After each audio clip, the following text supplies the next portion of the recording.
আসমানে আল্লাহ রাব্বুল আলামিন দুইটা বৈঠক করছেন। কয়টা? সবাই বলেন কয়টা? এক নম্বর বৈঠকে শুধু আপনাকে আমাকে পৃথিবীর সমস্ত মানুষদেরকে ডেকেছেন, যেটাকে আহাদে আলাস্তুর ওয়াদা বলা হয়। আল্লাহ বলেছেন আলাস্তু বিরব্বিকুম, আমরা বলেছি ক্বালু বালা, হ্যাঁ পয়গম্বর আল্লাহ আমরা স্বীকার করলাম আপনি আমাদের রব। তো আসমানি আরেকটা বৈঠক আল্লাহ রাসূল সাল্লাল্লাহু আলাইহি সাল্লামের শানে আমার আল্লাহ ডাকলেন। বৈঠকের আহ্বায়ক কে? আওয়াজ দিয়ে বলেন কে? বিষয়বস্তু নির্ধারণ করলেন, আজকে আমার হাবিবের শ্রেষ্ঠত্ব প্রদান করা হবে। আসমানি এই বৈঠক চলছে। আল্লাহ প্রস্তাব করলেন, মুসা তোমাকে তৌরিত নামক কিতাব দিব, ঈসা ইনজিল নামক কিতাব পাইবা, দাউদ জাবুর নামক কিতাব পাইবা, ইব্রাহিম তুমি আমার বন্ধু হইবা, কিন্তু আখেরি জামানায় একজন হাবিব আমি পাঠাবো, তাকে সর্বশ্রেষ্ঠ। তোমরা মানবা কি মানবা না আমার সামনে মতামত খুলে বলো। সমস্ত আম্বিয়া ইকরাম এক বাক্যে জবাব দিলেন, ক্বালু আকরারনা, হে আল্লাহ আমরা সবাই মিলে স্বীকার করলাম আপনার হাবিবকে আমরা শ্রেষ্ঠ মেনে নিলাম। কথাটা মজার না? আল্লাহ আল্লাহ বললেন, মুসা তোমরা তো মানছো, বিষয়বস্তু নির্ধারিত হলে সাক্ষী থাকলে কথার দাম বাড়ে। ও মুসা তুমি ঈসার সাক্ষী থাকো, ঈসা ইব্রাহিমের সাক্ষী থাকো, ইব্রাহিম আদমের সাক্ষী থাকো, আদম নূহুর সাক্ষী থাকলা, নূহ মূসার সাক্ষী থাকলা, মূসা ঈসার সাক্ষী থাকলা। তোমরা একে অপরের সাক্ষী থাকলেই চলে, কিন্তু আমার হাবিবের মর্যাদা এত বড়, আমি আল্লাহ সেই সাক্ষীর অন্তর্ভুক্ত হতে চাই। এজন্য আমার আল্লাহ বললেন, ওয়া আনা মাআকুম মিনাশ শাহিদিন, আমি আল্লাহ তোমাদের সাথে সাক্ষী হয়ে আজকের এই আসমানি বৈঠকে আমি আখেরি জামানার পয়গম্বরকে শ্রেষ্ঠত্ব দান করলাম। বলেন আল্লাহু আকবার। আসমানি বৈঠকে যেই নবীর শ্রেষ্ঠত্ব স্বীকৃতি পায়, দুনিয়ার কোন বেয়াদব আর কোন ব্লগার আর কোন নাস্তিক কোন মুরতাদ যদি সেই জিনিসটাকে দুর্বল করতে চায়, কিয়ামত পর্যন্ত চেষ্টা করেও সফল হবে না। কথা ঠিক না বেঠিক? আমার পয়গম্বরের ইজ্জত আসমান ওয়ালা স্বীকৃতি দিয়েছেন, সূর্য উঠবে ডুববে, কিয়ামতের আগ পর্যন্ত নবীর ইজ্জত দুর্বল হতে পারে না। কথা ঠিক না বেঠিক?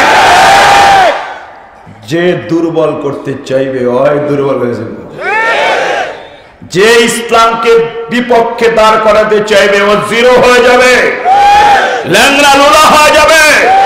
আল্লাহর দ্বীন আল্লাহ কিয়ামত পর্যন্ত কায়েম রাখবেন। কথা ঠিক কিনা বলেন? সরওয়ারে কায়নাত তাজদারে মদিনা মুহাম্মদুর রাসূলুল্লাহ সাল্লাল্লাহু আলাইহি ওয়াসাল্লামের রওজার কথা বলতেছিলাম। মুফতি আজম পাকিস্তান মুফতি শফি নব্বরাল্লাহু মারকাদা, নাম শুনেন আপনারা? এই বছর হজের সফরে গেছেন। হজের সফরে গেছেন, বড় আশা করে মদিনায় গেছেন নবীরে সালাম দিবেন, কিন্তু রওজার যে গেট আরো ধরেন 30 হাত দূরে নবীর রওজা, এই গেটের উপরে দাঁড়ায়া মুফতি শফি অজোরে কান্না শুরু করলেন।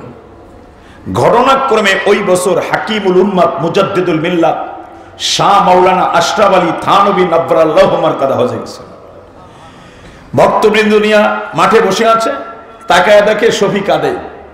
তো খাদেমরে জিজ্ঞেস করলো, খাদেম রওজার মধ্যে দাঁড়ায় যে কাঁদে লোকটা কে, তাকে চিনো? বলে হযরত আপনি চিনেন নাই? ও তো আপনার শাগরেদ, আপনার খলিফা, ওর নাম মুফতি শফি। হাকিমুল উম্মত বললেন, না ও মুফতি शफी ना रे, उसके सार के बाल से पैर के नाखून तक इल्म से भरा हुआ है। মুফতি শফি না, ওর মাথার চুলের গোড়া থেকে পায়ের নখ পর্যন্ত আল্লাহ ইলমে নবাবী নূর আর মহব্বতে ভরে দিয়েছে।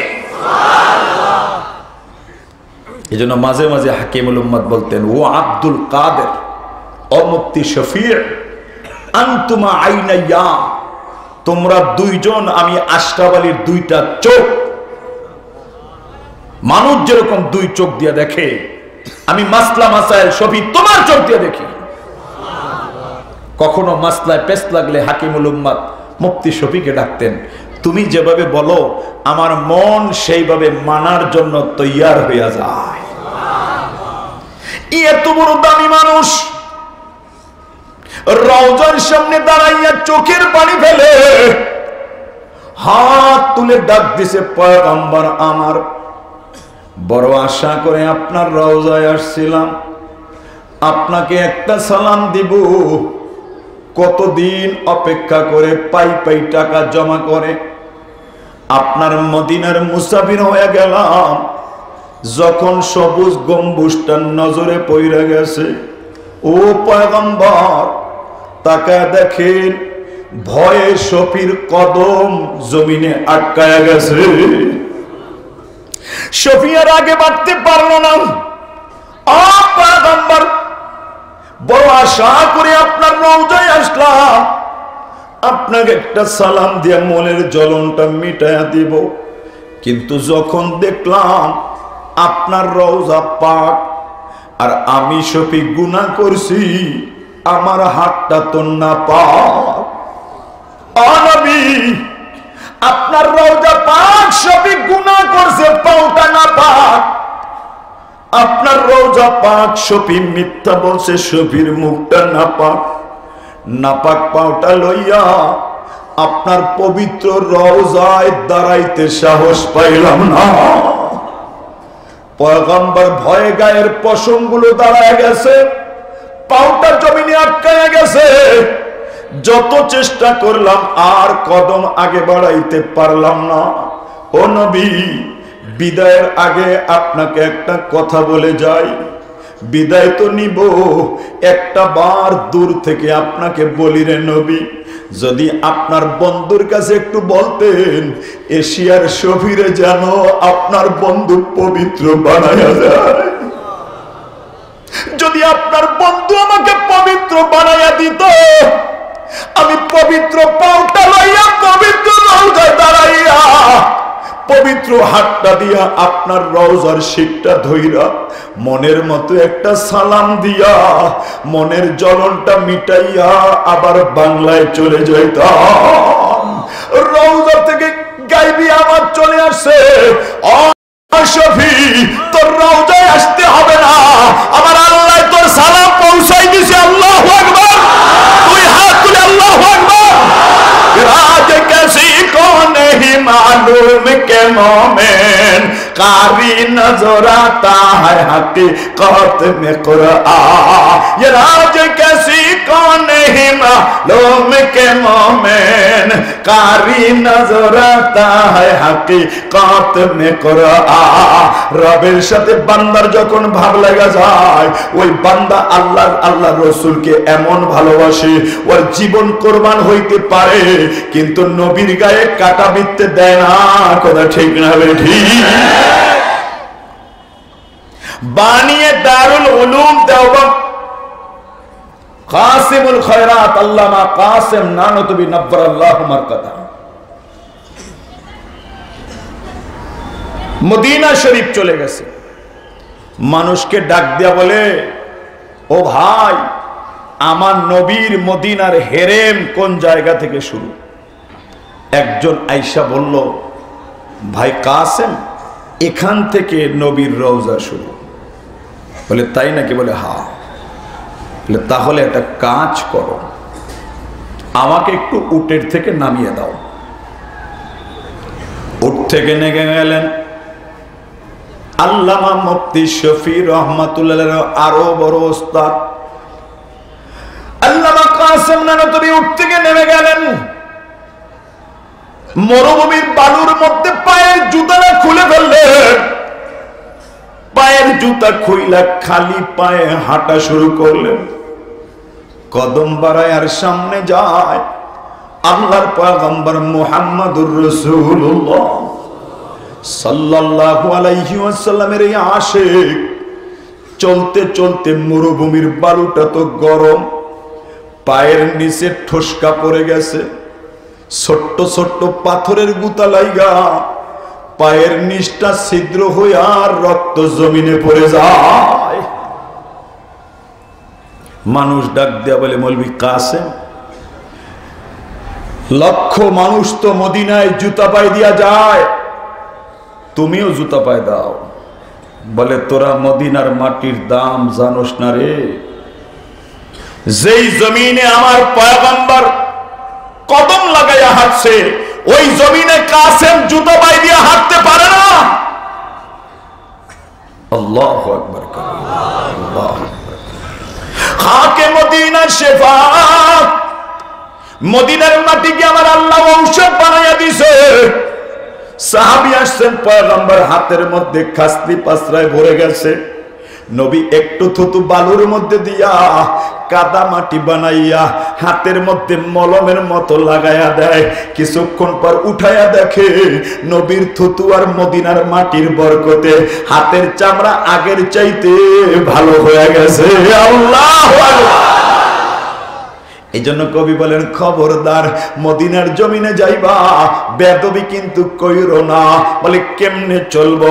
আহেস্তা কদম নিচে নেগা কস্তে সদা হো, আস্তে আস্তে কদম মারবা, নজরটা নিচে রাখবা, জবানটা ছোট রাখবা, সব সময় খেয়াল রাখবা ওই জমিনের মধ্যে তোমার পয়গম্বর ঘুমায় আছে। রওজা শরীফের কথা আসছে, আপনাদেরকে কয়েক মিনিট বুঝাইলাম। সেই রওজার পয়গম্বরের আওলাদ আপনাদের চোখের সামনে চলে আসবে। এই চোখ সৌভাগ্যবান, যেই চোখ তাদেরকে দেখতে পারবে। কথা ঠিক না? ঠিক। মূল বক্তব্য ছিল আল্লাহর নবী মসজিদে নববীতে বসা। কথা মনে আছে না নাই? নবীর সামনে সকালবেলা দুইজন মানুষ আসলেন। কয়জন? আবার বলেন, কয়জন? একজন দেখতে ভালো, তার ভিতরও ভালো। আর একজন দেখতে ভালো কিন্তু তার ভিতর ভালো না। এইরকম মুসলমান আমাদের সমাজে আছে না নাই? দেখতে ফিরিস্তার মতো, ভিতরটা ইবলিসের চাইতেও খারাপ। আছে না নাই? নবী বললেন, তোমরা কেন আসলা? বলে, নবী, একটা গুরুত্বপূর্ণ বিচার। কি বিচার? বলে, আমার বাড়িতে একটা খেজুর গাছ হয়েছে। কি গাছ? যেমন ধরেন, আমি যেই চেয়ারে বসা, এটা আমার বাড়ি। কার বাড়ি? আর এই যে মৌলানা আব্দুল কাদের সাহেব বসছেন, কোনাবাড়ি মাদ্রাসার অন্যতম হুজুর, ভাইস প্রিন্সিপাল মৌলানা আব্দুল কাদের, উনি যেখানে বসা, এটা ধরেন ওনার বাড়ি। কথা বুঝছেন না? বুঝেন নাই? এটা কার বাড়ি? আরে কথা বলে, কার বাড়ি? আরে এটা কার বাড়ি? মৌলানা আব্দুল কাদের সাহেবের বাড়ি। আমার বাড়িতে একটা খেজুর গাছ হয়েছে। গাছটা তো হইব সোজা, খেজুর গাছের চরিত্র হয় সোজা। ঘটনাক্রমে আমার গাছটা হয়েছে বাঁকা। বাঁকা হয়ে যায় মৌলানা আব্দুল কাদের সাহেবের প্লটের মধ্যে মাথা পড়ছে। কার প্লটে মাথা পড়ছে? হ্যাঁ, এটা ঠিক তো না। কার প্লটে? আব্দুল কাদের সাহেবের প্লটে। গাছ কার? মাথা পড়ছে কার জায়গায়? খেজুর পাইকে যদি পড়ে কার জায়গায় পড়বো? আমার জায়গায় না ওনার জায়গায়? কথা কয় না? আব্দুল কাদের সাহেবের জায়গায়, কারণ গাছের মাথা তো ওনার জায়গায়। ওনার একটা ছোট্ট বাচ্চা আছে, বুঝে না। সে মনে করে আমার বাবার জায়গায় যখন খেজুর পড়ছে, খেজুর তো আমারই, টোকায়া টোকায়া খায়। গাছের মাথা যে এখান থেকে 30 হাত দূরে গোড়া, প্যান্ডেল পার হয়ে আমার জায়গায়, এইটা বুঝার মতো যোগ্যতা ওইটুক ছেলের হয় নাই। এই সেম ঘটনা মদিনায় যেমনি আমি বুঝাইলাম, আমার বাড়ি আব্দুল কাদের সাহেবের বাড়ি যেরকম পাশাপাশি, মদিনায় দুইজন সাহাবীর বাড়ি এইরকম পাশাপাশি। একজনের খেজুর গাছের মাথা যাইয়া আর একজনের বাড়ির মধ্যে পড়ছে। তার বাড়িতে খেজুর পাইকা পড়ে, তার ছেলে খেজুর টোকাইয়া খায়। বিচার হয়ে গেছে নবীর বাড়ি। কার বাড়ি? রসুল বলেন কি হয়েছে? কয় হুজুর আমার খেজুর টোকাইয়া কেন খাইলো আপনি বিচার করে দেন। কয়েকটা মাত্র খেজুর পাইরা খায় নাই, পইরা যাওয়ার পর খাইছে। ছেলেটা বালেক না নাবালেক শিশু, এই বিচার লয়া যে কপাল পরা নবীর বাড়ি যায়, লোকটা সুবিধা? কথা কয় না সুবিধা? আমগো বৃহত্তর ফরিদপুরের ভাষায় বলে ভারী বেসুবিধা। আল্লাহ রসুল বললেন কয়েকটা খেজুর লয়ে আইসো বিচার চাইতে, আচ্ছা যাও বিচার। বিচার চাইলে তো করতে হবে। আচ্ছা আমি বসো বিচার করতেছি। বিচার পৃথিবীতে দুই ধরনের হয়। কয় ধরনের? আবার বলেন কয় ধরনের? একটা বিচারের নাম আইনের বিচার। এটা এখন সমাজে কতটুকু আছে এটা আপনাকে কাউন্সিলর সব আছেন, ডিসিএসপি আছেন, তাদেরকে জিজ্ঞেস করে দেখবেন। কথা বুঝেন না? বুঝেন না? কথা বুঝেন না? বুঝেন না? এক নম্বরের চোর ধরেন গাজীপুর ধরা পড়ছে, এক নম্বর ওসিও জানে চোর, ডিসিও জানে চোর, এসপিও জানে চোর, আপনিও জানেন চোর, আমিও জানি চোর। এইরকম প্রসিদ্ধ এক বাটপা পুলিশ ধরে থানা লয়ে গেছে। দেখবেন ওসি সাহেবের মোবাইল গরম হয়ে গেছে। ওসি সাহেব, ওসি সাহেব, জি স্যার, জি স্যার। ও জি স্যার কইতে কইতে মুখ দিয়া থুথু বেড়ে জায়গা। জি স্যার কয় আপনি বলে আমার বাইক না লয়ে গেলেন গা, আপনি কি গাজীপুর থাকবেন না খাগড়াছড়ি যাবেন? দেখবেন চোর ভালো হয়ে গেছে গা। ওকে ছিল অটো দিয়া, অহনা হে পুলিশের গাড়ি দিয়া। কথা ঠিক না বেঠিক? কয় স্যার পত্রিকা এলো হেরোইন ধরা পড়ছে। কয় না ওটা আটা ছিল, ভুল হয়ে গেছে। চাকরি বাঁচানোর জন্য এরকম কাম আমরা করে। যেই আইন ঊর্ধ্বতন কর্তৃপক্ষের ফোনের কারণে রহিত হয়ে যায়, ওই আইন দ্বারা জনগণ কোনোদিন সুযোগ সুবিধা পায় না। এখন আমরা বলছি কোরআনের আইন, দেশ চলে ব্রিটিশ আইনে। এই জন্য আল্লাহর কাছে দোয়া করি, আল্লাহ আমাদের দেশটা ইসলামী আইন অনুযায়ী চলবার তৌফিক দিও। যারা তোমরা সরকারি দল বিরোধী দলে আছো, তারা মনে করো মৌলবীর কামলাকে ওই দেখো রাজনৈতিক ভাবলিস, বিষয়টা তা না। এটা বুঝল, ইসলামী আইনের ফলাফল এরকম। আল্লাহর নবীর বংশের মহিলা চুরি করছে, ধরা পড়ছে। সাহাবায়ে কেরাম যাইয়া হযরতে উসামা রাদিয়াল্লাহু তাআলা আনহু হিব্বে রাসূলুল্লাহ সাল্লাল্লাহু আলাইহি ওয়াসাল্লাম, রাসূলের মহব্বতের পাত্র পাল্লব পুত্রের ছেলে হযরতে উসামার কাছে চলে গেছেন। উসামা, নবীর বংশের মহিলা চুরি করছে, যদি হাতটা কাইটা দেয় নবীর বংশের ইজ্জত থাকে না। কি করব? কয় নানারা একটু বুঝাও, এই বিষয়টি একটু চাইপা যাক, যাতে করে এই কামটা না করে। কয় যাও আমি কইতাছি। নানার বুকের পর জায়গা, নানা একটা কথা কইতাম কও। কয় ওই যে দেখেন না, কুরাইশ বংশের মহিলা তো চুরির মধ্যে ধরা পড়ছে, আপনি যদি ইসলামী আইন অনুযায়ী ওর 8 টাকা দেন, ও না তাহলে তো মদিনার সবাই আপনার বংশের বদনাম বলবে। বংশের বদনাম থেকে বাঁচানোর জন্য এই বিচারটা একটু হালকা করা যায় কিনা, আমি আপনার কাছে একটা পরামর্শ চাইলাম। আল্লাহু আকবার। সাহাবায়ে কেরাম বয়ান করেন, রাসূলের চেহারা লাল হয়ে গেছে।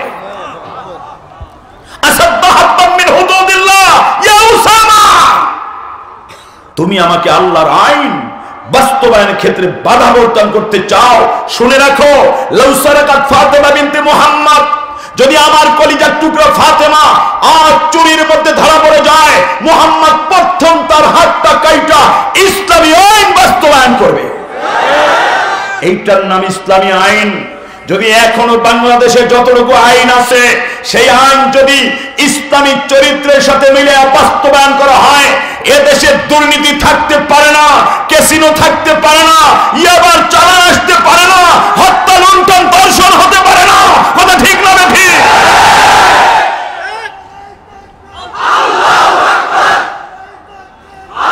এগুলো যদি আমরা বন্ধ করতে চাই, ইসলামী আইনের কোনো বিকল্প নাই।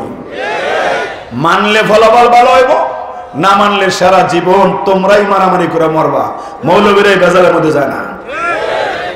বন্ধুরা আমার ভালো করে বুঝে নেন, আর একটা আইনের নাম হলো, বিচারের নাম হলো আপোষ মীমাংসা। এটাও সমাজে বৈধ যদি উভয় পক্ষ রাজি হয়। কথা ঠিক না বেঠিক? এই বিচার ব্যবস্থাটাও এখন কিছু স্বার্থপর, হীনমন্য, চরিত্রহীন মাতুব্বার বাবার কাছে জিম্মি হয়ে গেছে। বাবাই যেই পক্ষে পয়সা পাতি ভালো পায়, সকালবেলা ঘুমের উঠটা তার পক্ষে যুক্তি পেশ করে মিথ্যা ফয়সালা দেয়। আছে না নাই? আমি তো এমন মাতুব্বার দেখেছি চোরাই দুই পক্ষের টাকাই খায়। আবার কোনাবাড়ি বাজারে এত সুন্দর বক্তব্য দিব মনে হয় যে সেই ইমামের সাথে ভালো, কিন্তু ওর চরিত্র খারাপ, দেখতে ভালো। কথা ঠিক না বেটি? মাতুব্বার বাবা হারাম টাকা কামাই কইরা মিথ্যা বিচার কইরা আরেকজনের সম্পদ লুণ্ঠন কইরা বাড়ি বানায়া সংসার চালাইতে আমার আল্লাহ তোরে বলে নাই হারাম কামাই করিস না, পরের জমি দখল করিস না রে বাবা, জাল দলিল করিস না রে বাবা, সুদের ব্যবসা করিস না, আরেকজনের আইনটা কাটিস না রে বাবা, হারাম পন্থার টাকা অর্জন করিস না, মদের ব্যবসা করিস না, ইয়াবার ব্যবসা করিস না। অন্ধকার কবরে যাইয়া দেখ আমার মাওলাই কিন্তু ছাড়বে না। মনে মনে ভাবে আমরা কি চালাকের চালাক, সব বলদ হলো মৌলবীরা, এরা আখেরাত ছাড়া কিচ্ছু বুঝে না, খালি দুনিয়া দুনিয়া। কি বুঝে?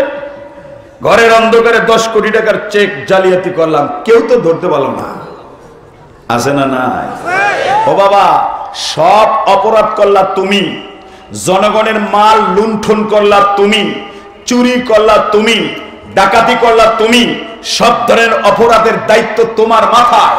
কবরে যে এক গুরজুর বাড়ি খাইবা তুমি, আর দোতলা 3 তলা 10 তলা টাওয়ারে ইয়াবা খাইব আর নারী লিয়া ফুর্তি করবো তোমার পোলায়। তো তোমার মতো হালের বলদার দুনিয়া আছে নি মিয়া? তুমি না আমার মৌলবীরা বলো তুমি লো বোকা মিয়া। হারাম কামাই কইরো না বাবা, হালাল কামাই কর। সুটকি দিয়া ভাত খাইয়া গাজীপুরের মধ্যে জীবন কাটাইয়া দে। ও বাবা, অন্ধকার কবরের মধ্যে যাইয়া দেখবা তোমার কবর জান্নাতের বাগান আল্লাহ বানাই দিয়েছে। কথা ঠিক না বেঠি? অপরাধ কইরো না রে বাবা, মালিক কিন্তু ছাড়বে না। আল্লাহ রসুল চিন্তা করলেন কয়েকটা তো খেজুর। এই সাহাবী শোনো, বসো। কি হয়েছে?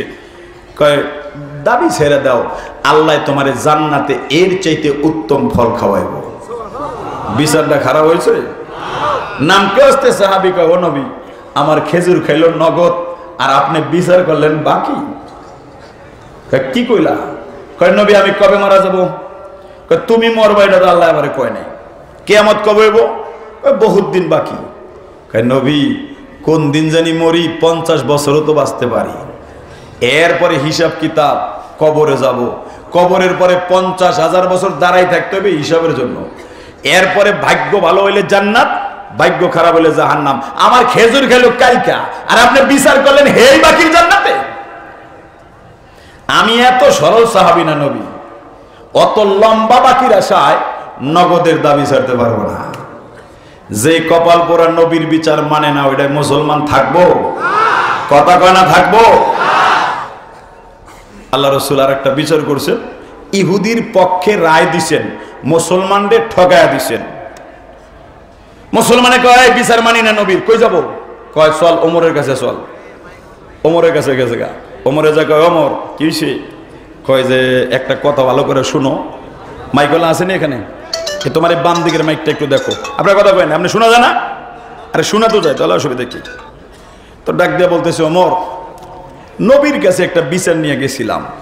তুমি তো বোঝো নবী তো অনেক ব্যস্ত, খুব ব্যস্ত, কথা মতো ভালো করে শুনে নাই। ওই ইহুদির পক্ষে বিজয় মানে রায় দিয়ে দিছে। তুমি তো জানো ইহুদি কথা মতো গুছাই গেছে, সত্য মিথ্যা মিলাই গেছে। তো ইহুদি আবার চালাক। ওমর রেখা, ওমর তোমাদের নবী কিন্তু একটু আগে বিচার করছে, তুমি বুঝে শুনে কইও। তো ওমর কি অত সরল সাহাবী? চাইলেই নবীর বিরুদ্ধে বিচার করব? খোলা একটা নাঙ্গা তরবারি লইয়া নবীর বাড়ির দিকে কে দৌড়ে যাবে? মদিনার জমিনের মধ্যে কম্পন শুরু হয়ে গেছে। মক্কার জমিনে সাহাবায়ে কেরাম তাকায়া দেখে মক্কার ওমর নবীর কল্লা আনতে যায়। ওমর যখন সামনে বাড়ছে, নবীর দরজার মধ্যে সাইয়্যিদুশ শুহাদা তরবারিটা হাতের মধ্যে লইয়া চুপচাপ দাঁড়ায় রইছে। ও ওমর, যদি তুমি নিয়ত ভালো করে এসে থাকো ঘরে যাও, নিয়ত যদি দুর্বল হয় রে ওমর, আমার হাতের তরবারি দ্বিখণ্ডিত হওয়ার আগে হামজা তোমাকে মুহাম্মাদের বাড়ি যাইতে দিবে না। জিবরাইল আমিন যা কয়, নবী কালকে তো দোয়া করছিলেন ওমরের মুসলমান হইতে, আল্লাহ তো কবুল করছে, কিন্তু চাচায় দরজা আটকাই দিয়েছে, আইতে দেন। দরজা খুলে দিছে, চাচা ওমর আইতে দেন। আইসে ওমর। রসুলের চেহারা দেখা রসুল এই চাদরের কোনা ধরে একটু টান মারছে, ওমর এখনো সময় হয় নাই, আখিরাতের ব্যবসা করে জান্নাতি হয়ে যাবা। হযরত ওমর চোখের পানি ছেড়ে দিলেন, দুইটা চোখের পানি ফেলে জমিনের মধ্যে বসে গেছে। নবীর পায়ের কাছে তরবারিটা রাইখা বলে, হাবিব আমার, আমি আপনাকে কোনোদিনও কাছের থেকে দেখি নাই, আপনার নূরানি চেহারাটা দেখা আমি ওমরের মনটা মমের মতো গলে গেছে। কালিমা পড়াইয়া দেন রে, আমি আপনার ইসলাম থেকে দূরে থাকতে চাই না। আস্তে করে যখন ওমর ওই জায়গায় বসে যায়, আল্লাহর পয়গম্বর ডাক দিয়ে বলে, সাহাবী রে, ওমরের ব্যবস্থা করো, ওমর আমাদের দলে এসে গেছে। রসুল জিগায়, ওমর মুসলমান তো হইলা? কয়, নবী মুসলমান তো না, কি করবো? কওজু করে নামাজ পড়তে। ওমর জিগায়, নবী নামাজ পড়বো কোথায়?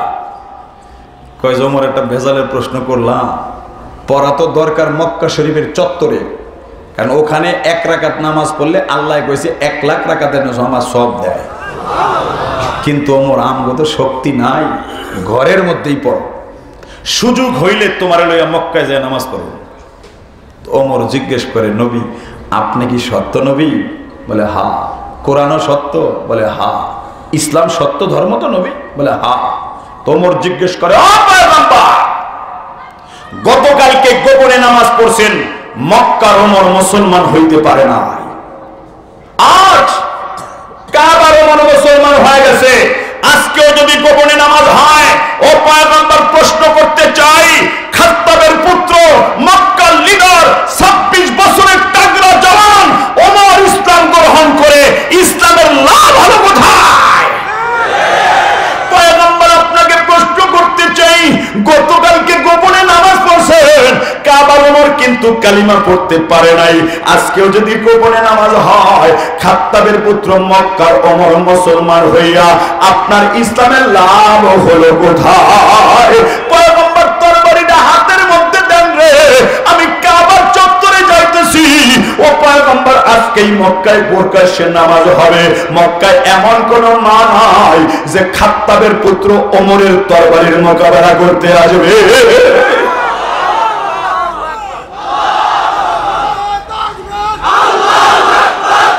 ওমরের মতো একজন মুসলমান দুনিয়া এখন দরকার আছে না? না। সারা পৃথিবীর মধ্যে মুসলমানদের উপরে নির্যাতন, কথা ঠিক না বেঠিক? আবার আঙ্গ বন্ধু দেশ ভারত, হেতেও এখন মুসলমানদের উৎখাতের ষড়যন্ত্র লেগে গেছে। বাবরি মসজিদ ভাঙছে, রায় দেয় রাম মন্দিরের পক্ষে, কত হাজার ভেজাল। এই ভেজালের মধ্যে একজন ওমরের বড় দরকার, কথা ঠিক না বেঠিক? আমি আপনাদেরকে জিজ্ঞেস করতে চাই, যদি বাংলার কোন আলেম ওমরের ভূমিকা নিয়ে ইসলাম রক্ষার আন্দোলনে আপনাদেরকে ডাক দেয়, জান মাল কোরবান করে ময়দানে ঝাঁপিয়ে পড়তে কারা কারা তৈয়ার? আল্লাহু আকবার।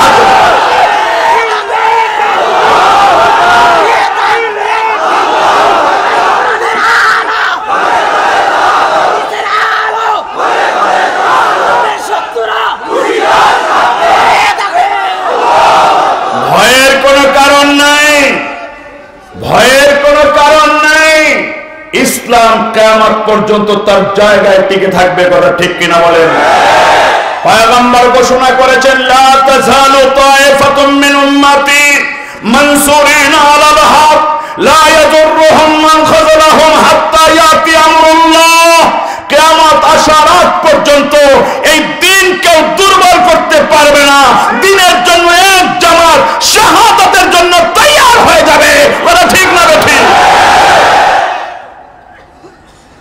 সাহাবায়ে কেরামের পথে চলার মতো বহু মৌলবী দেশে আছে, আপনারা এটা বুঝবেন না। আল্লাহু আকবার। শামিলের ময়দান, ইংরেজ খেদাও আন্দোলন চলতেছে, ব্রিটিশের গোলামি থেকে ভারতবাসী বাঁচতে চায়।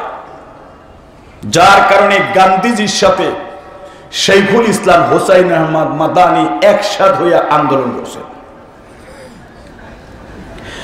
যুদ্ধের ময়দানে হাফেজ জামেন শহীদ রহমাতুল্লাহের মাথার মধ্যে গুলি লাগছে। এই মাথা থেকে গুলি লেগে আর এক মাথা দিয়ে বের হয়ে গেছে। হাফেজ জামেন শহীদ মাটির মধ্যে পড়ে গেলেন। মাওলানা মনির আহমদ সাহেব রহমাতুল্লাহ আলাইহি তার মাথাটা জাগাইয়া রানের উপরে শোয়াইলেন। দেখে তাজা রক্ত ঝরতেছে। আমার দিকে তাকান। হাফেজ জামেন শহীদ নিজের জিহ্বাটা বের করে এই ঠোঁট চাপতে শুরু করলেন। মাওলানা মনির আহমদ সাহেব জিজ্ঞেস করলেন, হাফেজ তোমার অবস্থা তো ভালো না, চলে যাবে, ঠোঁট কেন চাটো? আমি তোমার কাছে একটু জিজ্ঞেস করি। বলে, মাওলানা মনির, বলা যায় না। ইংরেজদের গোলা বারুদ যখন থানা ভবনের কোণা থেকে আমার এখানে এসেছে, আমার অনেক ভাই শাহাদাত বরণ করে জমিনে পড়ে গেছে। আমি দেখলাম জান্নাতি হুর তাদেরকে হাউজে কাউসার পান করাচ্ছে। একজনের হাউজে কাউসারের পিয়ালা আমার মুখের মধ্যে লাগিয়েছে, ঠোঁট পর্যন্ত এসেছে। আমি মাত্র টান দিব, ইতিমধ্যে আর একজন ডাক দিয়া বলতেছে, ওকে নয়, ওর পাশের জনকে দাও, ও এখনো জিন্দা। অমনি এখনো যখন এই ঠোঁটের মধ্যে চাটা দেই, ওই হাউজে কাউসারের পানির স্বাদ আমি পেয়ে যাই। আমার বন্ধু, ক্ষমতার দ্বন্দ্ব মৌলবী করে না। ক্ষমতার দ্বন্দ্ব নিয়ে মৌলবী জীবন দিতেও যায় না। কিন্তু যখন পয়গম্বরের ইজ্জতের পর আঘাত এসে যায়, বাংলার জমিন হাজারবার সাক্ষী দিয়েছে, প্রয়োজনে আরো দিবে। তাকায় দেখো ঘোড়ার দিকে, ওরা আল্লাহর নবীর জন্য হাউজে কাউসার পান করতে করতে জীবন দিয়ে দিয়েছে। কথা ঠিক না বেঠিক? এ জমিন হাজারবার পরীক্ষা করেছে, প্রয়োজনে আবার পরীক্ষা করবে। রাসূলের ইজ্জতের জন্য প্রয়োজনে এদেশের রিকশাওয়ালা ময়দানে ঝাঁপিয়ে পড়বে। কথা ঠিক কিনা বলো? আমি জিজ্ঞেস করতে চাই, আল্লাহ নবীর ইজ্জতের পক্ষে সংসদে আইন পাশ করার জন্য যদি এদেশের উলামায়ে কেরাম ডাক দেয়, জীবন দিয়ে আইন বাস্তবায়ন করতে কারা কারা তৈরি? আল্লাহু আকবার।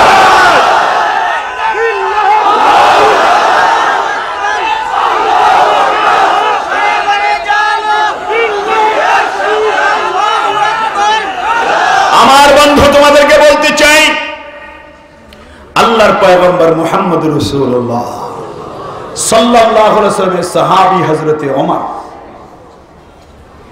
চাইলেই নবীর বিরুদ্ধে বিচার করব। হাতের মধ্যে একটা তরবারি নিলেন, ঘর থেকে বের হয়ে চলে আসলেন। ইহুদিরা জিজ্ঞেস করেন, মুসলমানরা জিজ্ঞেস করেন, মুসলমান, আখেরি জামানার নবী তোমার বিচার করছেনি? বলে, বিচার তো করছে, কিন্তু তুমি তো জানো নবী বড় ব্যস্ত, কথা বলতে দেরি, একটা কোপ দিয়া ওর কল্লা দুই টুকরা করে ফেলাইছে। মদিনায় একটা খবর ছড়ায় গেল, মৌলবী দোষ করলে সমাজে বেশি ছড়ায় না কম ছড়ায়?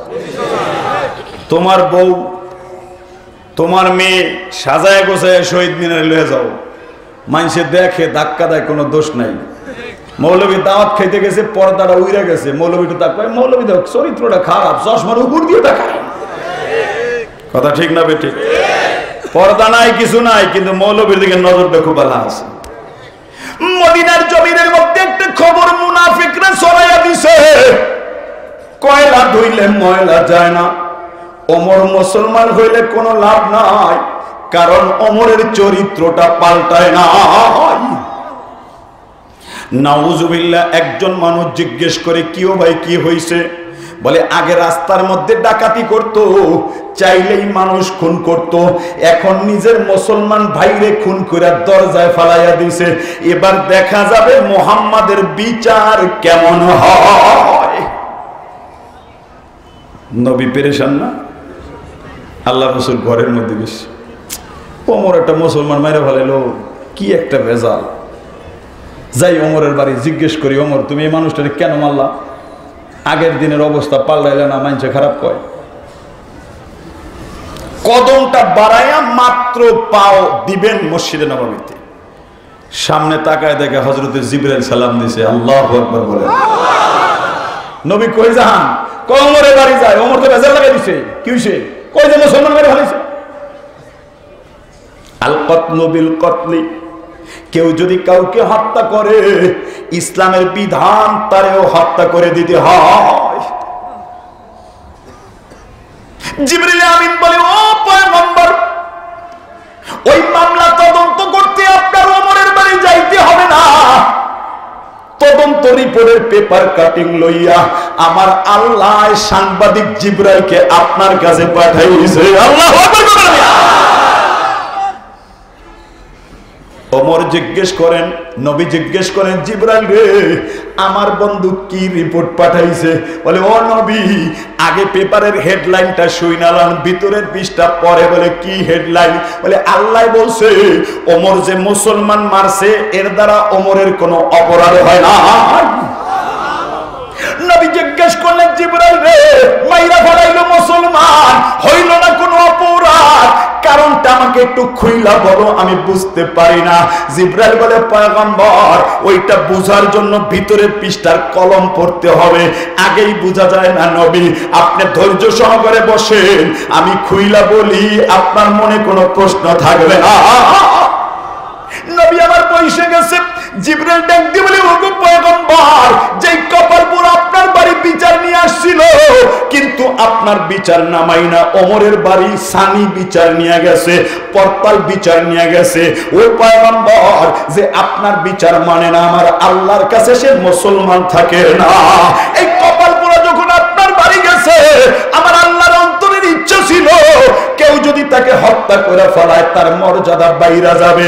আল্লাহর অন্তরের ইচ্ছার সাথে ওমরের ইচ্ছার সম্মিলন হয়ে গেছে। এজন্য আল্লাহ বলেন, ওমর যাকে মারছে ও দেখতে ভালো, ভিতর ভালো না, ওইটা মুসলমান না, ওইটা মুনাফিক। ওরে মারার কারণে তার কোনো অপরাধ হয় নাই, বরং আল্লাহ বলছে মদিনার মানুষকে জানায়া দেন ওমরের মর্যাদা শতগুণে বাইরে গেছে। আল্লাহু আকবার। तेरे नाम रहेगा, फारूक तेरे नाम से इस्लाम रहेगा, दुनिया ये सखावत में तेरे नाम रहेगा, उस्मान तेरे नाम से इस्लाम रहेगा, दुनिया ये शजाअत में तेरे, दुनिया ये शजाअत में तेरे नाम रहेगा, हैदर तेरे नाम से इस्लाम रहेगा। ও পয়গম্বর, বাড়ির মধ্যে চলে যান, ওমরের কোনো বিচার করতে যাইতে হবে না, কারণ যেই কপাল পোড়া নবীর বিচার মানে নাই, ও মুসলমান না, ওকে হত্যা করার কারণে ওমরের কোনো অপরাধ হইতে পারে না। আল্লাহু আকবার। নবীর বিচার না মানলে মুসলমান থাকে না। কোরআন থেকে একটা প্রমাণ কয়েক মিনিটে তোমাদেরকে বুঝাইলাম। মূল বক্তব্য ছিল, বাবা আল্লাহর নবী বিচার করছেন, সাহাবী তা মানে না, করা ঠিক না বেঠিক? আমি আপনাদেরকে প্রশ্ন করি, আজকের মাহফিল যখন শেষ হবে, মাহফিলের মাদ্রাসার মোহতামিম মাওলানা শেখ বেলাল আপনাকে 50টা করে টেহা দিব? কত কনা দিব? দিব? উল্টা কইতে পারে, ভাই আমার মাদ্রাসা একটা ঘর করুম করে টেহা দিয়ে যান, ঠিক না বেঠিক? তা আপনারা বই রয়েছেন কি লাগে কোন? তো একটা কারণ আছে না নাই? কি কারণ কোন? তো এইটা হলো জান্নাতের বাগান। সত্য না মিথ্যা? কে বলছে? আল্লাহ রাসূল ঘোষণা করছে এইটা জান্নাতের বাগান। কিয়ামতের ময়দান যখন হবে রে বাবা, রহমতে হক বাহানা মিজুয়া, আল্লাহর রহমত বাহানা তালাশ করবে কেমনে বান্দারে মাফ করা যায়। কাউকে বলবেন তুমি বাবার খেদমত করতে, তুমি মা, তুমি মায়ের খেদমত করতে, তোমারেও মাপ, তুমি সঠিক বিচার করতে, তুমিও মাপ, তুমি সত্যের উপরে অটল ছিলা, তুমিও মাপ। মাপ করতে করতে করতে করতে ও বাবা হঠাৎ তাকায়া দেখা দেয় কোনাবাড়ির আব্দুল করিম দাঁড়াইছে। আল্লাহ জিজ্ঞেস করেন, ওগো ফেরেশতা, আমার আব্দুল আব্দুল করিমকে মাফ করা যাবে নি রে? বলে না, আল্লাহ কোনাবাড়ির আব্দুল করিমকে মাফ করা যাবে না। বলে কেন মাফ করা যাবে না? বলে তার উল্লেখযোগ্য কোন নেক আমার আমল নামায় নাই। আল্লাহ ডাক দিয়ে বলবেন, ফেরেশতা আমার আব্দুল করিমের 70 বছরের ভিডিও চিত্রটা আমি একটু দেখতে চাই। আমার মাওলার সামনে আব্দুল করিমের ভিডিও চিত্র চলতেছে। চলতে চলতে 2019 সালের 16 ডিসেম্বরের বিজয় দিবসের আজকের মাহফিল আল্লাহর কাছে যাবে না যাবে না? আমার রবের যদি দয়া হয় রে বাবা, আল্লাহ ডাক দিয়ে বলবেন, ফেরেশতা আমার বান্দা আব্দুল করিম ওই জায়গার মধ্যে কেন বসে রইছে? বলে ও মাওলা, ওই জায়গার মধ্যে বসে আছে জান্নাতের আশায়। বলে কেন? বলে চাঁদ মসজিদের ময়দানটা এখন জান্নাতের বাগান। বলে কেমনে জানছে এইটা জান্নাতের বাগান? বলে আপনার নবী বলছে ওয়াজ মাহফিলের ময়দান জান্নাতের বাগান। বলে ও ফেরেশতা আমার বান্দা জান্নাত দেখছেনি? দেখছেননি জান্নাত? বলে না, তারা জান্নাত দেখে নাই, ওই ত্রিপলটাকে জান্নাতের ময়দান মনে করে বয়ে রইছে। আমার রবের যদি দয়া হয় রে বাবা, ডাক দিয়ে বলবেন, ফেরেশতা আমার বান্দা যখন জান্নাতের আশায় বয়ে রইছে, ওরা আমাকে দেখে নাই কিন্তু আমাকে বিশ্বাস করছে রে। যাও যাও, আমার বান্দার জন্য কোন উসিলা যদি নাও পাওয়া যায়, আজকের জান্নাতের বাগানের উসিলায় আমি আল্লাহ তারে মাফ করে দিলাম। আওয়াজ দিয়ে বলে সুবহানাল্লাহ। দুই হাত তুলে আল্লাহু আকবার। মানুষ অনুযায়ী হয় নাই, জোরে সোরে আল্লাহু আকবার। আরে চিৎকার করে বল আল্লাহু আকবার। অবশ্যই পাগলামির দাম আছে রে। তোমরা যারা সুবহানাল্লাহ বললা, আল্লাহু আকবার বললা, আল্লাহর রাসূল ফরমান যদি কোনো আল্লাহর বান্দা একবার সুবহানাল্লাহ পড়ে, তার আমলনামায় আমার আল্লাহ একটা গাছ লাগাইয়া দেয়। কথা ঠিক না রে? ঠিক। বলে গাছটা কত বড়? বলে মাপতে পারবে না। গাছের একটা ছায়া জমিনের উপর দিয়ে পড়বে বাবা। একটা দ্রুতগামী ঘোড়া ওই জমিনের উপর দিয়ে 100 বছর দৌড়ায়, 200 বছর দৌড়ায়, গাছের ছায়া শেষ হয় না। 500 বছর দৌড়ায় কিন্তু গাছের ছায়া শেষ করতে পারে না। এত বড় একটা গাছ অলরেডি তোমার জান্নাতে লাগানো হয়ে গেছে। বন্ধুরে, মেশিনটা চালাইয়া দিয়া তুই যদি মোবাইলের গানটা না শুই না, ওরে সুবহানাল্লাহর জিকির লাগাইয়া দাস, তোর আমল নামায় গাছ আল্লাহ লাগাইতেই থাকবে।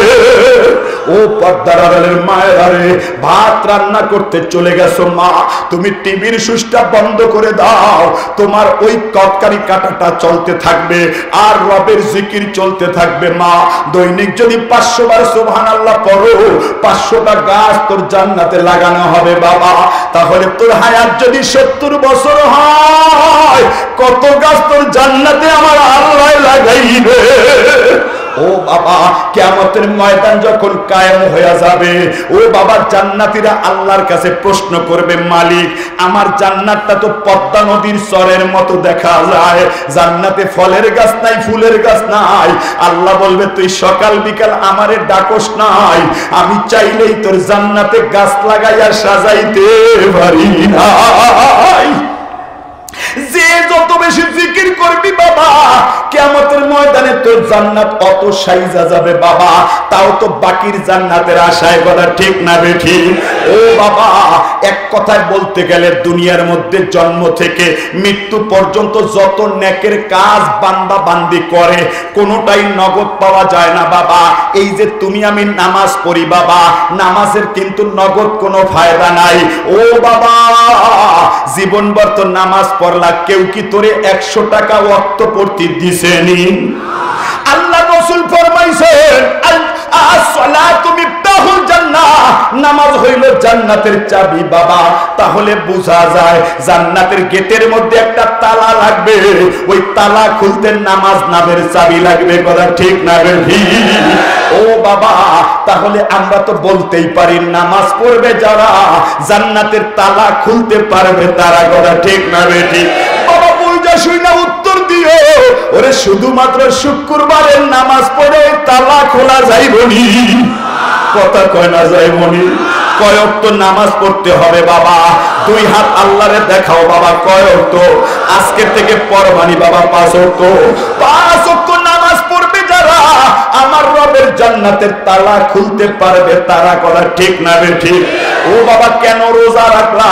বলে আল্লাহর রাসূল বয়ান করছেন, রোজা রাখবে যারা রবের মেহমান হইয়া জান্নাতি দস্তরখান পাবে তারা। কথা ঠিক না বে ঠিক?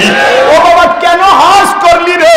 বলে মক্কায় যাইয়া দাঁড়াইয়া দোয়া করলে মালিক খুশি হইয়া যায়। ও বাবা নগদ পাওয়া যায় না। কাবা শরীফে 17টা জায়গা আছে বাবা, যেই জায়গার মধ্যে দোয়া কবুল হয়। ও বাবা বুঝা না রে, কাবার চত্বরে দাঁড়াইয়া দোয়া করলে দোয়া কবুল হয়। ও বাবা হজরে আসওয়াদ যেই জায়গার মধ্যে দাঁড়াইয়া চুমা দিয়া দোয়া করলে দোয়া কবুল হয়। ও বাবা মুলতাজামে দোয়া করলে দোয়া কবুল হয়। কাবার দরজায় দোয়া করলে দোয়া কবুল হয়। হাতিমে কাবায় দাঁড়াইয়া দোয়া করলে দোয়া কবুল হয়। জমজম কুবের কাবার সাদের পানি পড়ে মিজাবে রহমত রে বাবা, ওর নিচে দাঁড়াইয়া দোয়া করলে দোয়া কবুল হয়। রুকনে ইয়ামানির মধ্যে দোয়া করলে দোয়া কবুল হয়। রুকনে শামির মধ্যে দোয়া করলে দোয়া কবুল হয়। আসমানি পাথর যার পার দাঁড়াইয়া ইব্রাহিম নবী কাবা বানাইছে বাবা, ওইটার নাম মাকামে ইব্রাহিমের পাথর। ওই পাথরের কাছে দাঁড়াইয়া দোয়া করলে দোয়া কবুল হয়। ইসমাইল নবীর উসিলায় যে কুয়ার পানি আল্লাহ চালু করছে, ওই জমজম কূপের পানি খাইয়া দোয়া করলে দোয়া কবুল হয়। ইসমাইল নবীর আম্মা জান যে পাহাড়ে যাইয়া পানি তালাশ করছে, ওই সাফা পাহাড়ের চূড়ায় যাইয়া দোয়া করলে দোয়া কবুল হয়। মারওয়া পাহাড়ের চূড়ায় যাইয়া দোয়া করলে দোয়া কবুল হয়। ও বাবা ইসমাইল নবী যখন জবাই হইতে যায় 3 জায়গায় শয়তান পাথর মারছে বাবা। ছোট শয়তানকে পাথর মাইরা দোয়া করলে দোয়া কবুল হয়। মেজো শয়তানকে পাথর মাইরা দোয়া করলে দোয়া কবুল হয়। ছোট শয়তানকে পাথর মাইরা দোয়া করলে দোয়া কবুল হয়। ওরে মিনার ময়দানে বৈশা বৈশা দোয়া করলে দোয়া কবুল হয়। মুজদালিফায় ঘুমাইয়া ঘুমাইয়া দোয়া করলে দোয়া কবুল হয়।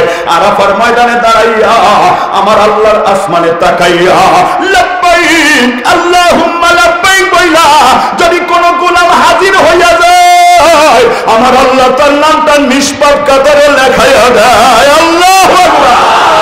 ও বাবা তাও তো বাকির জান্নাতের আশায়। এক কথায় বলতে গেলে বাবা কেন মাদ্রাসা বানাইলা, কেন মসজিদ বানাইলা? বলে বাকির জান্নাতের আশায়। কেন তোর ছেলেটাকে হাফেজের আলেম বানাবি রে বাবা? বাকির জান্নাতের আশায়। কারণ আল্লাহর রাসূল বলেন প্রত্যেকটা হাফেজে কোরআন 10 জন করে জাহান্নামী জান্নাতে নিয়ে যাবে। কথা ঠিক না রে ঠিক? ও বাবা তাও তো বাকির জান্নাতের আশায়। আল্লাহ বলেন ওই বাকির ব্যবসা করবে কারা? সাইয়াদাক্কারু মাইয়াকশা, আল্লাহর গোলাম যারা। বাকির ব্যবসা করবে কারা? রবকে ভালোবাসবে যারা। বাকির ব্যবসা করবে কারা? আখিরাতকে বিশ্বাস করবে যারা। বাকির ব্যবসার জন্য বড় কিছু লাগে না। যদি আসমানওয়ালা খুশি হয়ে যায়, ছোট্ট একটা নেকের কাজ তোমার আমার জান্নাতের ফয়সালা হয়ে যায়। কথা ঠিক না রে ঠিক? হাদিস শরীফে আসছে বাবা একজন মহিলা চরিত্র বিক্রি করে খায়। এক দেশ থেকে আরেক দেশে যাইতেছে, হঠাৎ করে পানির তৃষ্ণা লাগছে। পানি হইছে 10 হাত দূরে কুয়ার মধ্যে, মহিলার হাত হইছে 2 হাত। কেমনে উঠাইব? হঠাৎ করে মহিলা এই ওন্নার সাথে জুতা বাইন্দা তারপরে মনে করেন পানির মধ্যে জুতা ভিজাইছে। কিছু পানি হাতে পড়ছে, কিছু পানি আঙ্গুলের ফাঁকা দিয়া বালুর মধ্যে পড়ে গেছে। বালুর মধ্যে যখন পানি পড়া যায়, মহিলা পানি পান করে সামনে চলে যায়।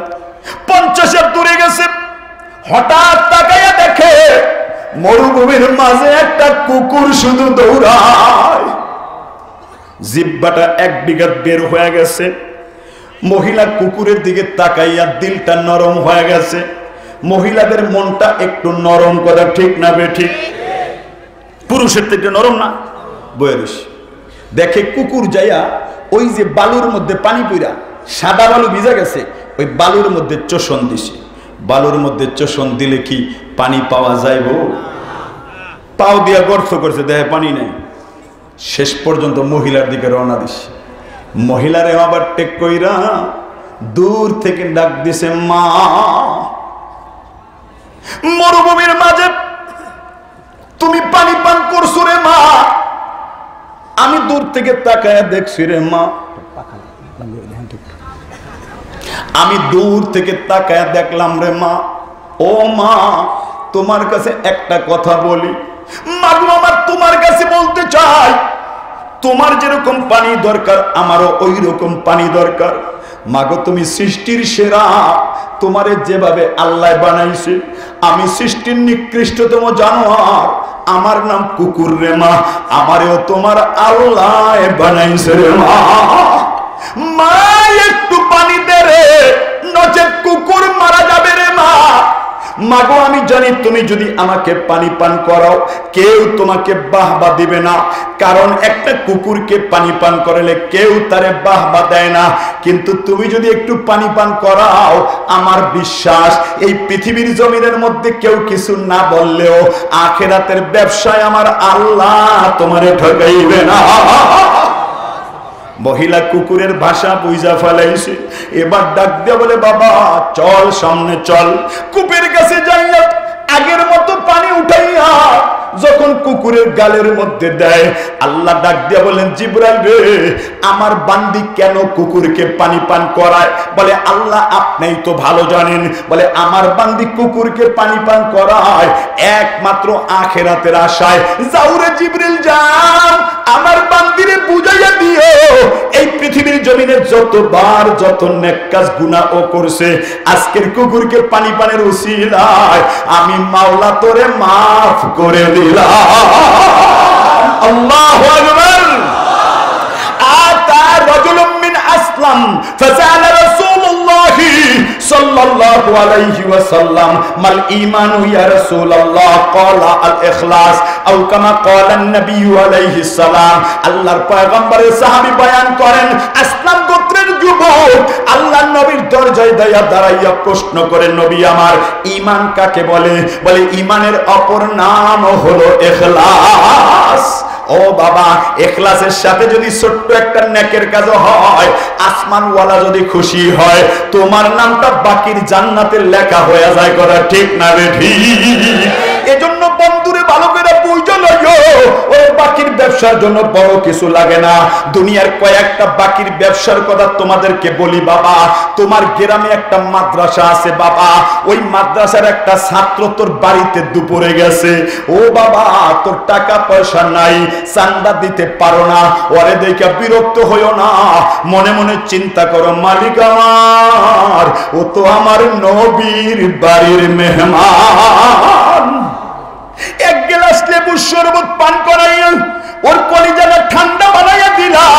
ও বাবা তুই বুঝলা কিয়ামতের ময়দানে হইতে পারে আমার আল্লাহ তোকে হাউজে কাউসার পান করাইয়া কলিজা ঠান্ডা বানাই দেবে। ঠিক না রে? ও যুবক বন্ধু বৃদ্ধ বাপ তোরা শুই না লরে বাবা, একটা ইয়েতিম বাচ্চা তোর দরজায় গেছে, তুই টাকা দিতে পারো না, বিরক্ত হইস না রে বাবা। ওর মাথার মধ্যে হাতটা বুলাইয়া দোয়া কইরা দে, তোর হাতের নিচে যত চুল পড়ছে অত সওয়াব আল্লাহ তোমার আমল নামায় দিয়া দেয়। ও বাবা মসজিদের মধ্যে তুমি সভাপতি, তুমি সেক্রেটারি, ফাল পাইরো না বাবা। মসজিদের জানালার মধ্যে মাকড়াসার জাল কইরা রইছে, তুই মজ্জানরে ধমকি দিস না, খাদেমরে বন্দি দিস না। ও বাবা নিজের হাতে ঝাড়ুটা লইয়া নিজেই পরিষ্কার করলা, কোন মুসল্লি দেখে নাই, আমার আল্লাহ কিন্তু ঘুমায় নাই। হইতে পারে বাবা তুই মসজিদ পরিষ্কার করলি, আমার মাওলা এই উসিলায় তোরে মাফ করে দিবে বাবা। ও যুবক বন্ধুরে গ্রামের একটা রাস্তা ভাঙ্গা গেছে, সরকারি অ্যালটমেন্ট আসতে একটু দেরি, তোরা 50 জন যুবক মিলা 50 ওরা মাটি কাইটা রাস্তাটাকে সমান করে দিলা। যত যুবক এখানে হাঁটে বাবা একটা কুকুরও যদি হাঁটা দেয় তোর আমল নামায় সওয়াব আমার আল্লাহ লেখা দেয়। তোর গ্রামে একটা মসজিদ বানাইছো, ওই মসজিদের মধ্যে কল চাপ দিয়া ওযু করতে হয়, চাপ কল আছে বাবা। বুড়া বাবা বদনি লইয়া দাঁড়াই রইছে, কল চাপ দিতে পারে না, তুমি বদনিটা হাতের মধ্যে লইয়া বদনিটা চাপ দিয়া ভইরা বাবার হাতে দিলা।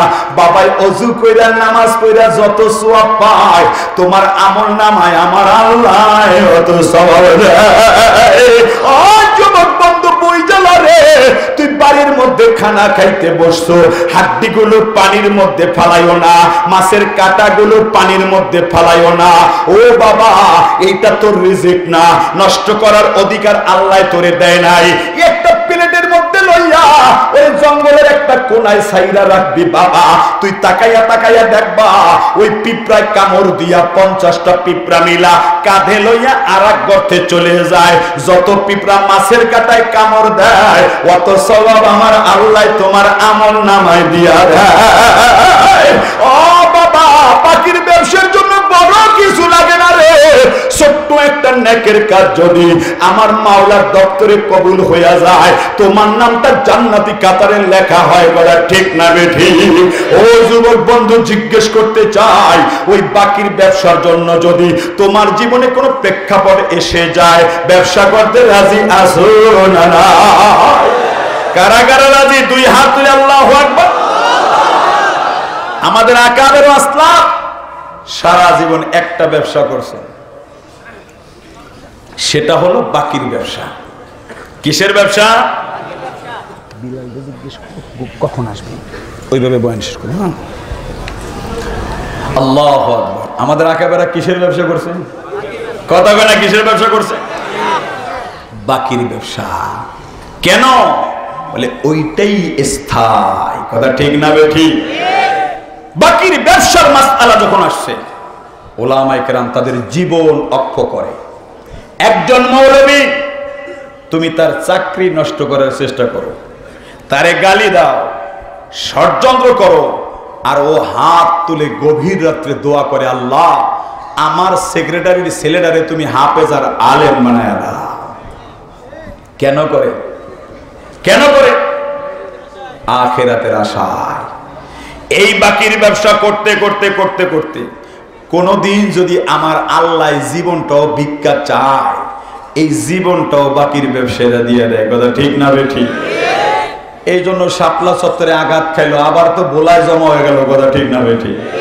আবার আঘাত খাইব যদি গাজীপুরে জমা করতে চায়, টাকা পয়সা লাগবো না, লক্ষ কোটি জনতা মুহূর্তে জমা হয়ে যায়। কথা ঠিক না বেঠিক? দেখো পরীক্ষা করে আজকের মজলিসে যে পরিমাণ লোক, তোমরা ভাড়া দিয়া, পয়সা দিয়া, 500 করে টাকা দিয়া এই পরিমাণ লোক জব করে দেখো কেমন লাগে মজাটা। কাউরে টাকা দেওয়া হয় নাই, পয়সা দেওয়া হয় নাই, উল্টা সবাই জানে বিলালের মাদ্রাসায় কিছু দিতেও হইতে পারে। কথা ঠিক না রে? বাবা বুঝতে পারে এই বাকির ব্যবসা হলো মুসলমানের কাজ। এই জন্য মুসলমান নিজের জীবনটাকে অত দামি মনে করে না। হায়া থাকুক, কথা থাকুক, এই হায়া আল্লাহর জন্য অক্ষ করে দেয়। ইতিহাস খুলে দেখেন, এই বাকির ব্যবসার জন্য জান কোরবানের মাসআলা যখন আসছে, উলামায়ে হক্কানি দিনদার কোনোদিন দুর্বল হয় নাই। এই বাকির ব্যবসার জন্যই আখিরাতের পয়গম্বর মুহাম্মদুর রাসূলুল্লাহ সাল্লাল্লাহু আলাইহি ওয়াসাল্লামকে মক্কা ছেড়ে মদিনায় হিজরত করতে হয়েছে। সাহাবায়ে কেরামকে দাঁত আঘাত খেতে হয়েছে। কোতাইবা বিন মুসলিম বাহালিকে আফ্রিকার জঙ্গলে ইসলামের ঝান্ডা উড্ডীন করতে হয়েছে। হযরতে তারেক বিন জিয়াদকে স্পেন উপকূলে নোঙ্গর গেরে আলহামরার সুউচ্চ চূড়ায় ইসলামের ঝান্ডা উড্ডীন করতে হয়েছে। এই দ্বীনের পর যখন আঘাত আসছে, হযরতে ইমামে আবু হানিফা রহমাতুল্লাহি আলাই বাতিলের বিপক্ষে বাকির ব্যবসার জন্য তৈয়ার হয়ে গেছেন। জিন্দানখানায় ইমামে আবু হানিফার লাশ হয়েছে, তার মুখের মধ্যে বিষ পান করিয়ে তাকে শহীদ করে দেওয়া হয়েছে, যার চেহারা দেখে 90,000 খ্রিস্টান কালিমা পড়ে ইসলাম গ্রহণ করে মুসলমান হয়ে গেছে। এই দিনের পর যখন আঘাত আসছে, বাকির ব্যবসায়ী হযরতে ইমামে আহমদ ইবনে হাম্বল রহমাতুল্লাহি আলাই ময়দানে ঝাঁপিয়ে পড়লেন, আঘাত খেলেন। কোরার আঘাতে গায়ের গোশতগুলো খুলে ফেললেন, চামড়াগুলো খুলে গেল। আল্লাহর পয়গম্বর বললেন, ও ইমামে শাফি, আহমদ ইবনে হাম্বলকে সালাম দাও, বলে দাও সে যেন ইসলামের উপরে অটুট থাকে, আমার ইসলাম ঠিক থাকবে। বাকির ব্যবসায়ী হযরতে সৈয়দ আহমদ বেরলভী, যার মুরিদ ছিল 30,40,000 হিন্দু, যার চেহারা দেখে কালিমা পড়ে মুসলমান হয়ে গেছে। বালাকোটের বিজন শহীদ গাহে পৃথ্বীরাজের বিরুদ্ধে লড়াই করে শাহাদাত বরণ করলেন, আপোষ করলেন না। বাকির ব্যবসায়ী শহীদ ইসমাইল রহমাতুল্লাহ আলাই বালাকোটে শাহাদাত বরণ করলেন। বাকির ব্যবসায়ী শাহ আব্দুল আজিজ মুহাদ্দিসে দেহলভী রহমাতুল্লাহ আলাই ভারতবর্ষ যখন ইংরেজদের দ্বারা আক্রান্ত হয়ে গেল, হযরতে শাহ আব্দুল আজিজ মাত্র 23 বছর বয়সে ভারতকে দারুল হরব ঘোষণা করে ইংরেজ খেদাও আন্দোলনের ডাক দিয়ে দিলেন। ওই ডাকে সাড়া দিয়ে বাকির ব্যবসায়ী হযরতে সৈয়দুত তয়েফা হযরতে হাজী ইমদাদুল্লাহ মুহাজিরে মক্কি রহমাতুল্লাহি আলাইকে ময়দানে ঝাঁপিয়ে পড়তে হলো।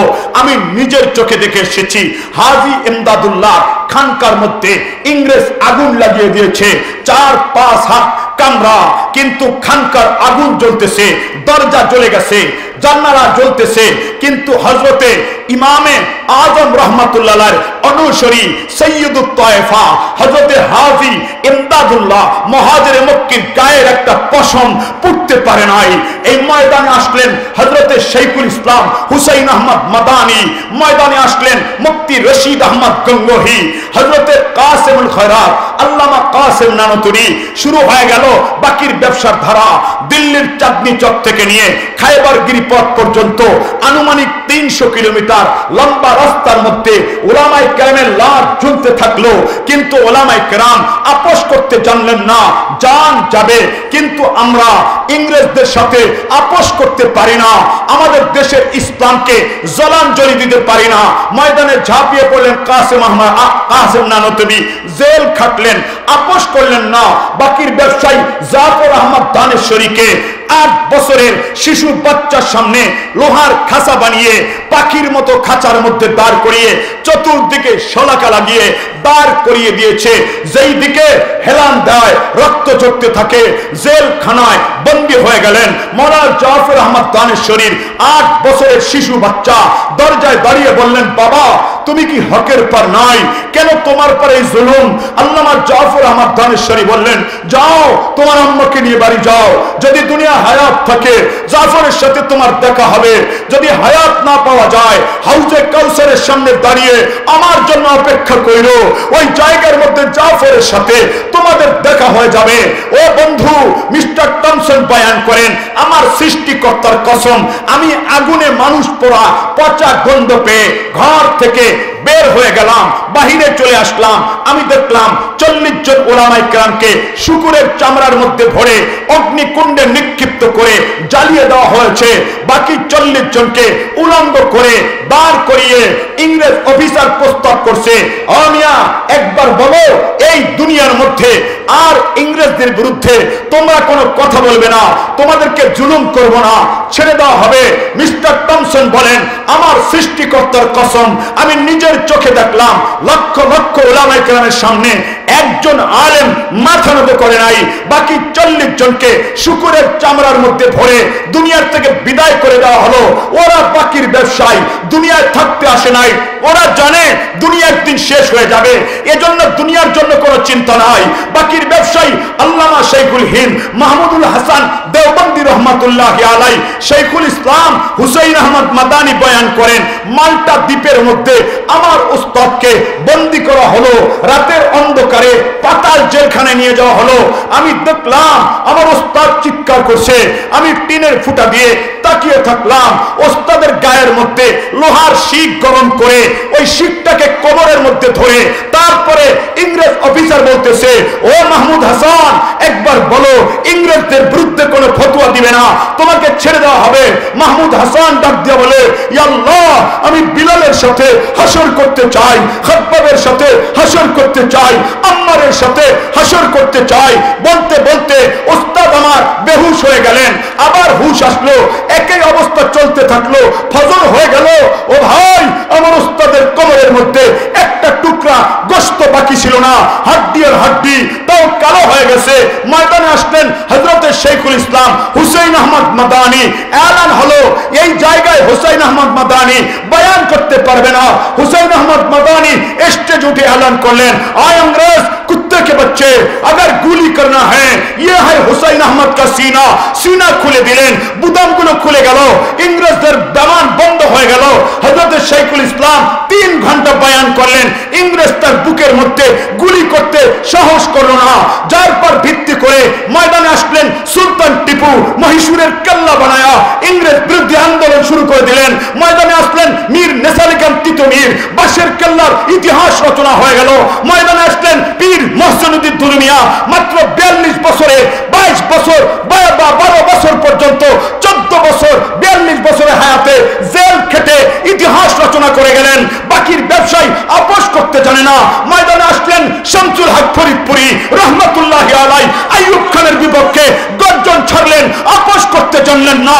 ময়দানে আসলেন মুহাম্মদুল্লাহ হাফিজি রহমাতুল্লাহি আলাইহি, জীবন ভর শৈল শাসকের বিপক্ষে মোকাবেলা করতে থাকলেন, আপোষ করলেন না। ময়দানে আসলেন শাইখুল ইসলাম হযরতে আজিজুল হক রহমাতুল্লাহি আলাইহি, জীবনের আগ পর্যন্ত আপোষহীন নেতৃত্ব প্রদান করে গেলেন, কিন্তু আপোষ করতে জানলেন না। ময়দানে ঝাঁপিয়ে পড়লেন মুফতি আমিনী রহমাতুল্লাহি আলাইহি, মৃত্যুর আগ পর্যন্ত আপোষহীন লড়াই করলেন, আপোষ করে সওদা করতে জানলেন না।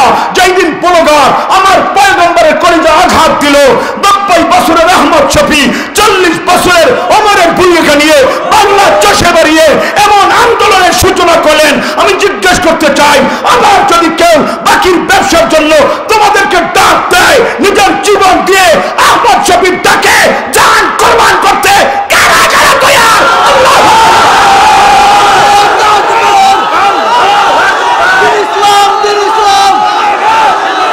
ইসলামের সূত্র